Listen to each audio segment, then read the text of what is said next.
Vijayawada Dasara ఉత్సవంపై TTD YCP నేతల మధ్య dialogue war నడుస్తోంది. దేవాలయ భూములను కొట్టేసేందుకు దసరా ఉత్సవం పేరుతో లీజుకు తీసుకున్నారని పేర్ని నాని ఆరోపించారు. విజయవాడ ఉత్సవం చెడగొట్టడానికి పేర్ని ప్రయత్నిస్తున్నారని బుద్ధ వెంకన్న కౌంటర్ ఇచ్చారు. ఆ భూమిని 56 రోజులకు మాత్రమే లీజుకు తీసుకున్నామని చెప్పారు. దసరా ఉత్సవ కార్యక్రమాన్ని ఉత్సవంలాగే చూడాలని ఎంపీ కేసినేని చెప్పారు.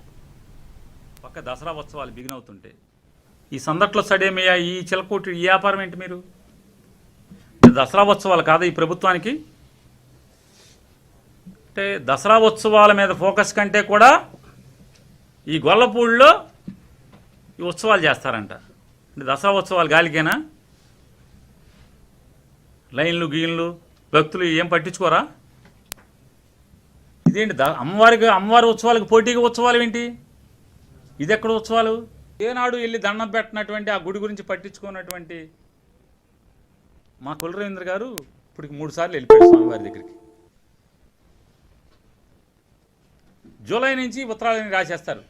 మొత్తం దగ్గర 3-4 కోట్ల డబ్బు విలువ చేసేటువంటి మట్టి తోలకానికి అయ్యే ఖర్చుతో 30 ఎకరాలని మొత్తం 4 నుంచి 6 ఎకరాలు పొలం అంతా కూడా మెరక చేశారు.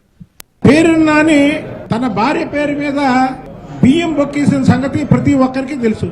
రాష్ట్ర ప్రజలందరికీ తెలుసు, తెలుగు ప్రజలందరికీ తెలుసు.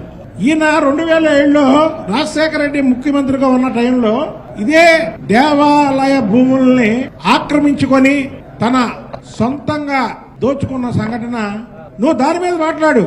దేవాదాయ శాఖ పర్మిషన్తో, ఎండోన్మెంట్ డిపార్ట్మెంట్ పర్మిషన్తో, గుడి కమిటీ పర్మిషన్తో, అక్కడ ఉన్న రైతుల పర్మిషన్తో గుడికి ఎన్నడూ లేని విధంగా చక్కటి ఆదాయం కల్పించి అందులో 54 రోజుల్లో 45 లక్షలు ఇచ్చి అక్కడ సొసైటీ వాళ్ళు అక్కడ స్థలాన్ని అద్దెకి తీసుకున్నారు. ఇది అవ్వంగానే మళ్ళీ గుడికి హ్యాండ్ ఓవర్ అయిపోయి 54 రోజులు కబ్జా ఏంటండి? నా అర్థం కాదు. ఏం మాట్లాడతారండి వీళ్ళు? రోజు కబ్జా చేసి 100,000 లక్షల ఎకరాలు పెట్టేసుకుని వీళ్ళు చెప్పే మాటలకి ఆ సొసైటీ వాళ్ళని నిజంగా విజయవాడని ముందు తీసుకెళ్దామని కొంతమంది మంచి వ్యక్తులు వస్తే వాళ్ళకు కూడా బురద అంటీయటం.